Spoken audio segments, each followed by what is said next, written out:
Welcome to the Agency Founder Podcast. Are you ready to grow your marketing agency? We pull back the curtain to show you how real marketing agency founders struggled, built, and scaled their agencies. Practical advice, lessons learned, wins, and losses. We hold nothing back. Now your host, Jeremy Sonny. Welcome to the Agency Founder Podcast by Moonshine Marketing. Every single week, we interview successful founders of marketing agencies at different points of their journey to pass on their victories, defeats, challenges, and lessons learned to help you take your agency to new heights. This week, we're speaking with John Vuong, founder of Local SEO Search, an agency that specializes in search engine optimization and local SEO. John, thanks so much for being on the show. I'm excited to be here, Jeremy, and hopefully some of your audience members get some great insight from our discussion today. Yeah, absolutely. Really excited to talk about this. I don't know if I've actually interviewed an SEO specialist on the show yet. How did you get into SEO? So I started this agency back in 2013. The reason I started was prior to starting, I worked at a fairly large company, and you've probably heard of it, Yellow Pages, a printed directory, and I was there for over 5 years. And prior to that, I also dabbled in the affiliate online world, digital space, and just understanding the importance of how search has transformed every aspect of the buyer journey, right? So in terms of working at Yellow Pages, there was that transition of everyone moving away from print and spending less money, getting a lot less return on investment. I was in the sales and marketing end of things, so I was front facing, dealing with the business owners themselves. And in the course of 5 years, I've worked with a couple thousand business owners in the local market and from every single vertical and industry. So transitioning over, a lot of clients who were spending a lot of money, frustrated, not getting the same sort of return on investment that they used to get maybe 10, 15 years back, but they were very loyal to Yellow Pages, so they gave them a shot to continue their campaign. They wanted to see a difference, right? So that's why I started. I kind of didn't understand SEO to the same extent that I do now, but I knew there was an opportunity. So where I kind of just left and kind of winged it. I was good in sales, so I acquired a lot of new customers, and I had to figure out how to now optimize for them. So in the early days, it was really just trial and error and testing, and then refining the art. Yeah, absolutely. I mean, SEO kind of in general is like a little bit of a black box, right? Like you can get ideas from Google and things like that, and there's all these ranking signals and things like that. But like one of the things that's always been wild to me is like there's a lot of different sort of SEO methodologies, right? And it seems like a lot of them kind of work. Is that like, do I have the right read on the situation? I mean, I'm coming at this from a paid media perspective, having worked with SEOs and stuff. And so that's interesting. Like as you kind of got your start and are establishing your agency, how did you kind of find like your, unique take on SEO, I guess is what I'm asking. Yeah. So for me, what I really gravitated towards was the model that Yellow Pages did very well for over 100 years, which was build a strong relationship, run a great business, and people will find you, right? They will either go through the Yellow Pages section, which is the vertical categories, and they're in play. They're actively looking for you versus a paid media where you're pushing ads at people.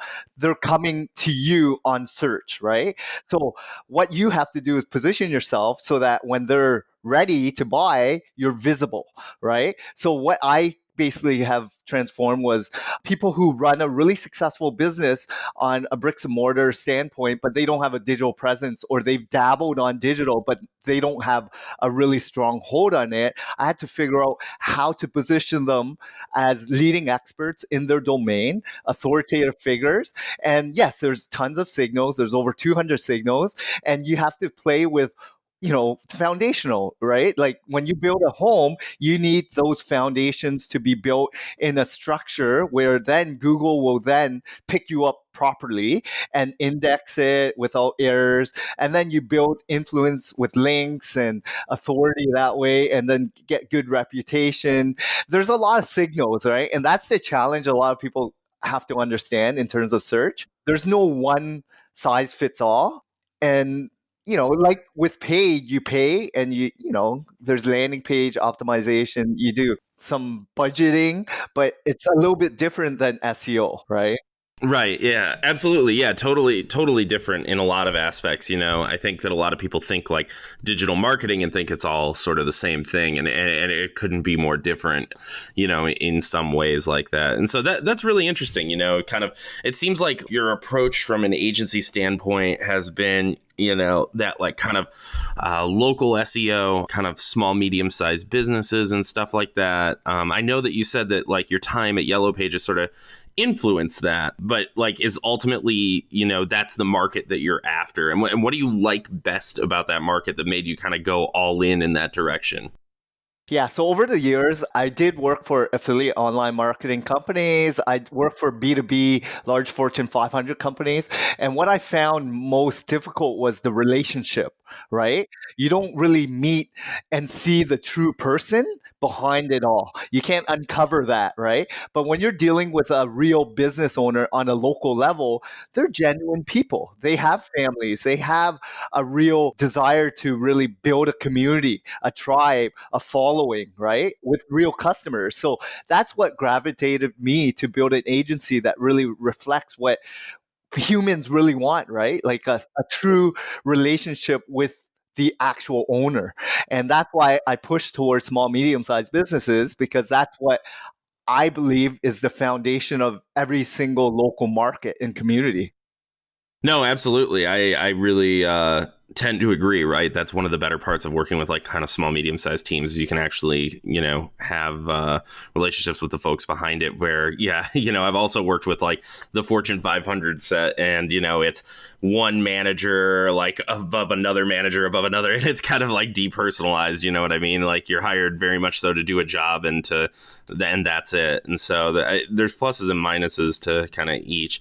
But let's go back to like you kind of started your agency. Like obviously you have incredible sales chops and, clearly can build like relationships and stuff. As you're kind of getting started and like you have your first couple of clients, kind of what does the scaling up look like? You know what I mean? Like obviously, I looked at your team. How big is your team now?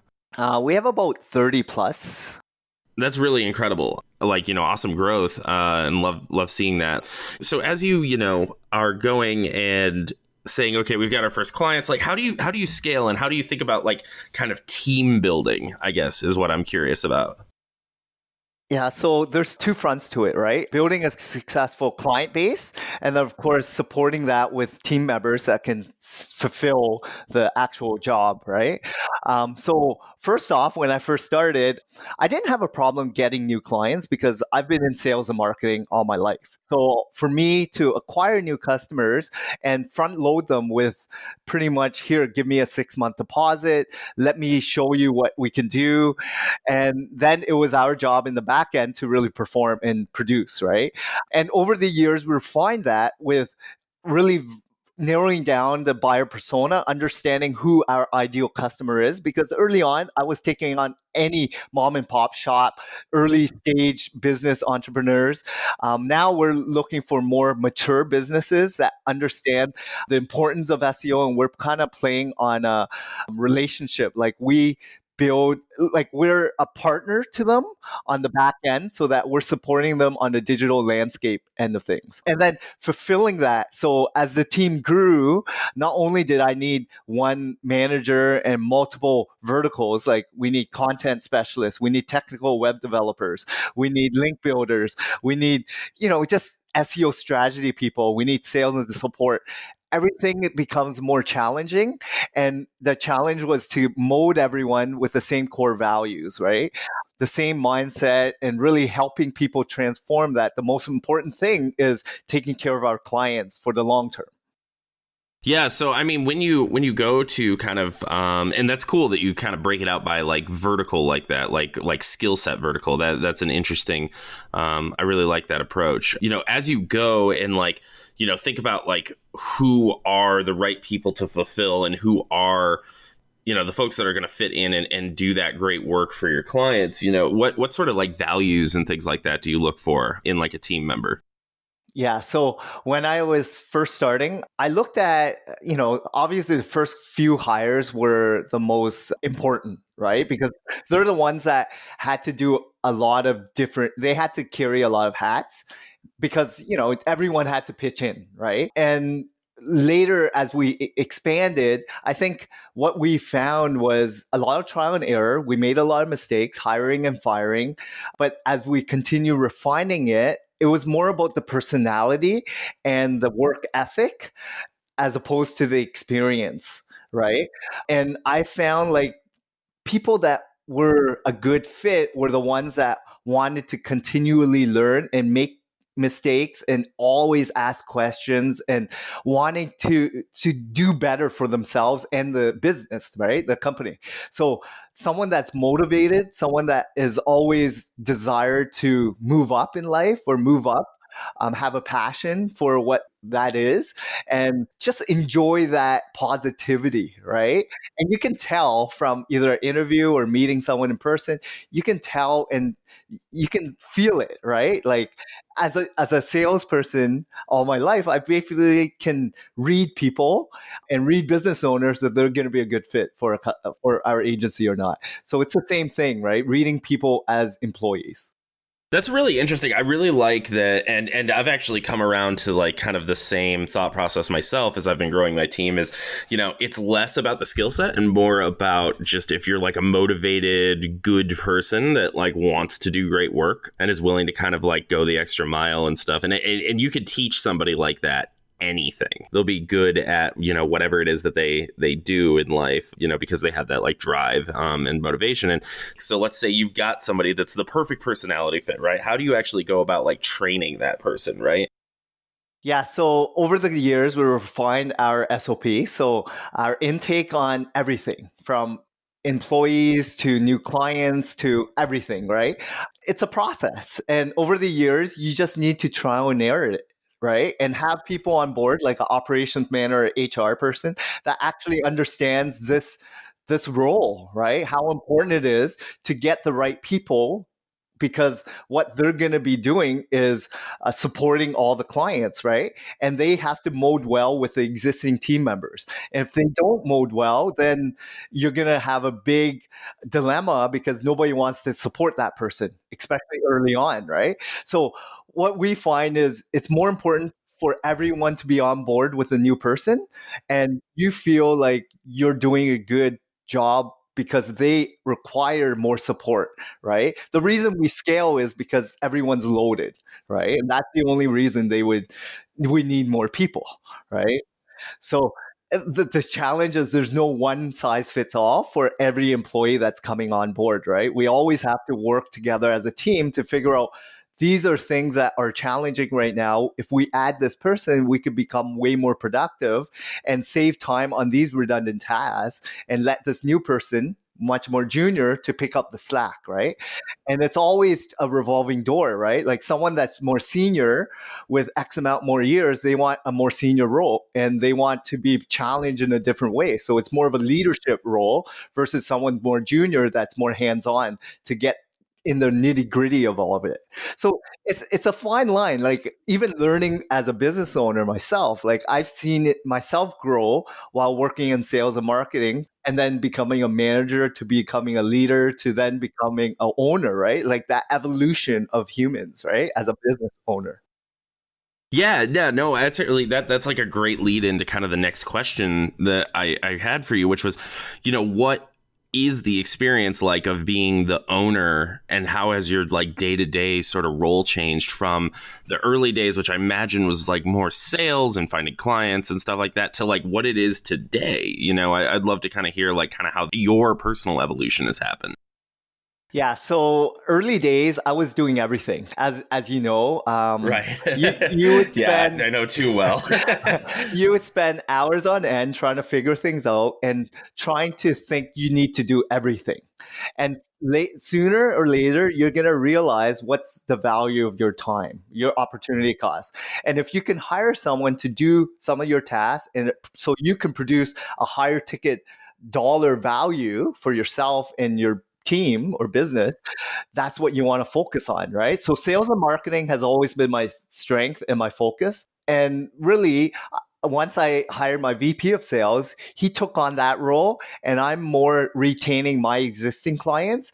But then I have an account manager now that now takes care of those clients, right? So as I now move on in my evolution, I'm moving towards other things I am interested in and I wanted to actually improve on. So one of the things that I did was started speaking more because that's something that I've never really done before. So these are more of my things that I always wanted to do, but never had a chance to and wanted to learn, right? So I put on a ton of these live events and speaking and did a lot of the city speaking and now associations and and now podcasts. And again, that's helping me improve on my public speaking as well, right?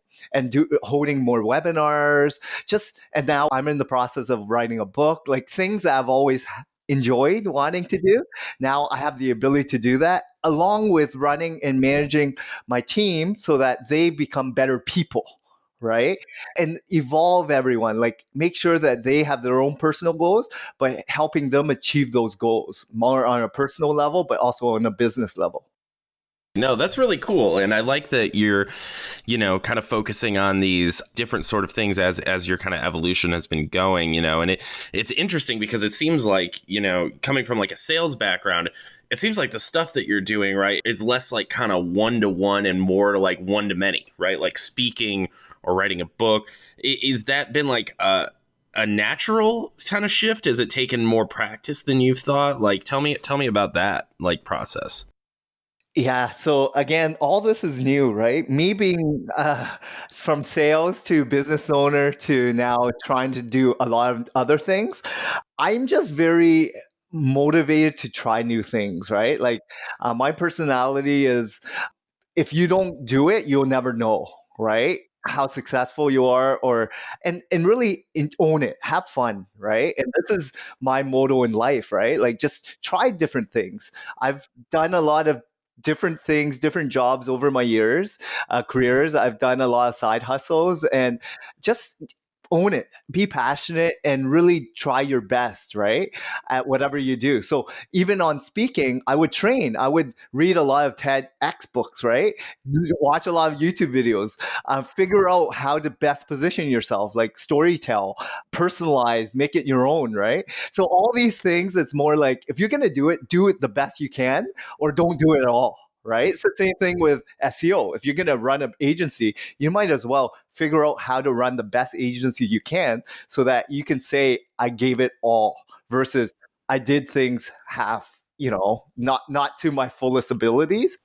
Well, I think that like that's a really important thing too, right? Because like, when you give it all, like even if it like doesn't necessarily work out this time, like you feel confident that you can then go and say like, like at least I did it to my best ability, and like you have a deep understanding of it. So the next time that you do it, or if you choose to like move on and do something else, right? Like you at least know, you know what I mean? I think that that's really, really powerful. And I really like your approach here, like thinking about this like very kind of intent focused sort of like way of going about things. If you could go kind of back to earlier in your business, what would you say that you would do again, and what sort of things would you avoid, like lessons learned? What things would you wish you have done earlier, and what things would you wish you have never done at all? I believe this is a huge journey and experience and a life experience of running a business. And if I had an opportunity to, live my life again, I would have started my company or did this a lot earlier because I would have enjoyed that whole ride sooner versus later. But I also don't regret any of the things and mistakes I've done. Once I look back, I'm like, okay, all the earlier wins I did, yes, those were some of the mistakes and life lessons, but they're also experiences I had to do to get to where I am, right? So taking on any client early on, but that was a big mistake because they consumed my time and they weren't really my type of quality leads that I'm getting now. Once you refine who you really want to work with and really position yourself as the go-to for this type of niche or persona type of client, right?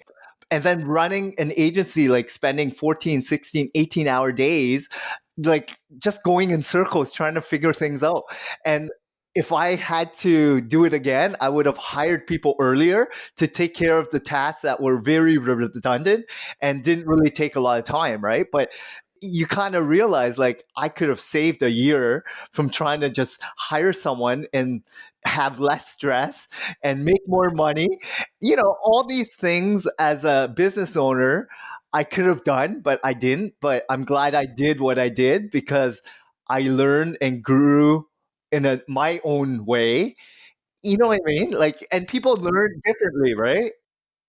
I absolutely know what you mean, right? Because like it's something that I have like until like a couple of months ago I was really struggling with, which I called myself like, I was a business owner, right? But really I was like a super freelancer, you know what I mean? Like I had like people around me, but like I kept taking on every single task and like learning to delegate and like focus more on kind of the like operations and procedures and stuff like that, and like trust people to like, do a great job and stuff has been like an interesting personal like journey for myself, like figuring out that like leadership really, so I definitely deeply know what you're talking about. It's been something I've been struggling with, myself. I think letting go is one of the hardest things to do as a business owner, and giving other people, leadership roles, right? Giving them responsibility and holding them accountable, right? And that's challenging because as an owner, you want to dabble into everything and ensure that everything gets done the right way, your way. Yeah, that's something that I've had a hard time with. And like I tell myself, it's like, I want to get the best possible, and like I'm sure like you, like, right, like I want to get the best possible outcome for the people that I'm like doing work for, that have trusted me with their marketing budget and, as like a partner in their business and what have you.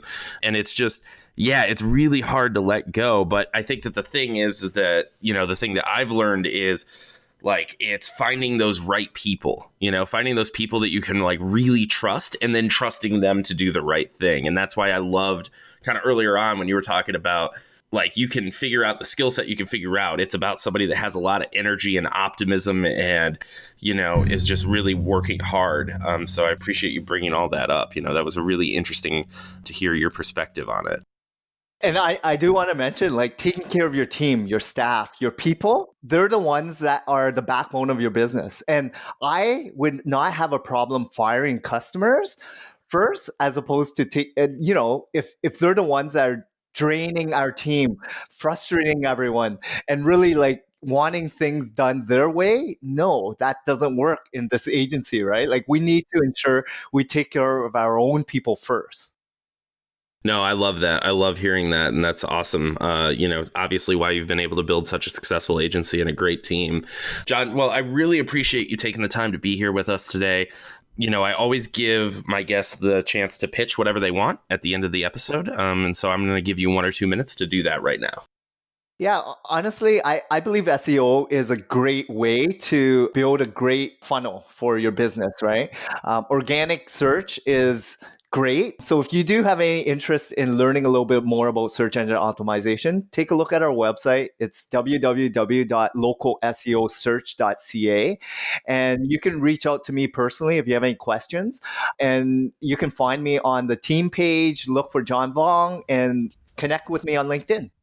Well, John, thank you so much again for being here. Everybody out there that's listening, love hearing John's thoughts on building team and growing a business and being just a leader and, understanding and trusting and building the right sort of team to deliver a great, great outcome for your clients. Take all of this to heart, and happy marketing, everybody.